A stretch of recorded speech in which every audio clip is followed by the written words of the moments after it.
Sites. So, Bo DeMaio, the creator, the head director or something like that for X-Men 97, has aired some doity laundry about Marvel. And it's on Twitter here. Says here, I say this with a lot of love. I love Marvel and its characters, but I'll give you a peek at how bad the state is there. In season 2 of X-Men 97, I adapted the adventures of Cyclops and Phoenix comic. In it, Jean and Scott used their childhood nicknames for each other, Slim and Red, to keep their identities hidden from Nathan. The current VP of Marvel Animation, Dana Vasquez Eberhar, who despised me, comes at me with how stupid the nicknames are. It's part of the comic.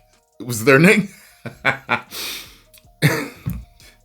And how she agreed with another director that they just couldn't take the nicknames seriously.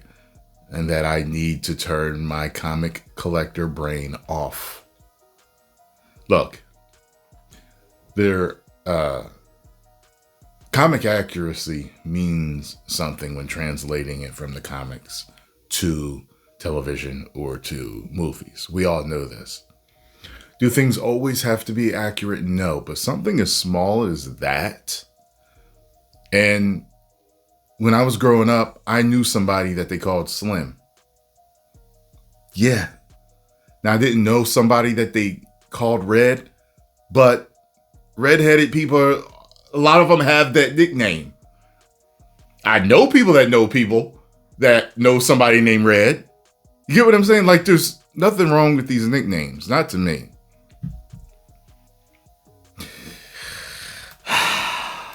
I explained that the aliases are Jean and Scott's pet names from their teenage years, which resonates nicely with the fact that they're now raising Nathan. They're wistful and chose the names accordingly. The nicknames speak to the feelings all new parents have of losing their youth and past selves. In the end, Dana shut me out of the process. This was after Dana and I have had a stupid fight over Ozymandias in season 2. She felt I was putting too much lore in and we should just call him a random warlord. But what's wrong with giving him a name? And the fans know who he is. And if they don't, and you're normie, now you know his name. Like,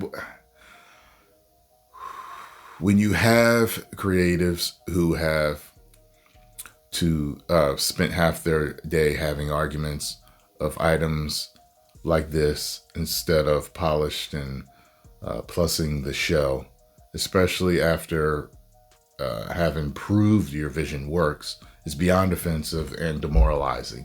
This reminds me of the interview that I had with Zach when I was asking him about, well, what did he want to do with bringing Superman back? He wanted the black suit and the long hair. We talked about that. I didn't know if he was going to put the beard on him or not, but he wanted the black suit and the long hair. It's in my interview. Go look it up. There's like 2 interviews. One's a short one. One's a longer one, like almost an hour or something like that. Check that one out. I think that's the one. And, you hear, in the conversation, his frustrations with dealing with these studio heads that don't seem to understand what the hell is going on. Let me see here. Says here, I introduced the final horseman in season 2 of X-Men 97, and Dana hounded and made my life miserable, demanding we have them all literally color-coded blue and purple so that audiences connected them with Apocalypse. I fought and was called difficult, and she did it anyway. Oh my God, the horseman looked like a GD high school color guard. Oh my God, you know what that's like saying? All the Decepticons should be silver and gray because silver, gray, and black because that's Megatron. So they can associate them all with Megatron. What? Oh my God. Wow, man. He says here they have a subtle way of threatening you and your job and livelihood if you don't comply. Yeah, that's a lot of jobs. That is a lot of jobs. That is a lot of jobs. Wow. It is what it is. I remember I used to, when I was in sales, car sales in particular, they would threaten your job almost every day. I'm serious. They would threaten your job almost every day. After a while, it was just, you didn't believe them. It was just like, it was like, yeah, y'all are just threatening us to keep us in line, but, you're not really going to fire us. Post your comments down below. Let me know what you think about this. This is weird, man. Let me see here. Yep. The toll it takes on the creative and to have incessant conversations.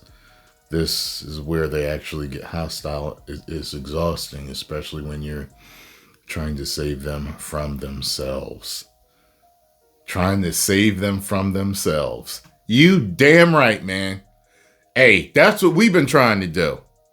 Me and every other YouTuber out there telling them what they need to put in the movies, what they need to take out of these movies and television shows. They ain't been listening. And they just been slowly destroying their IP. Wow. 10 million subscribers. Woo.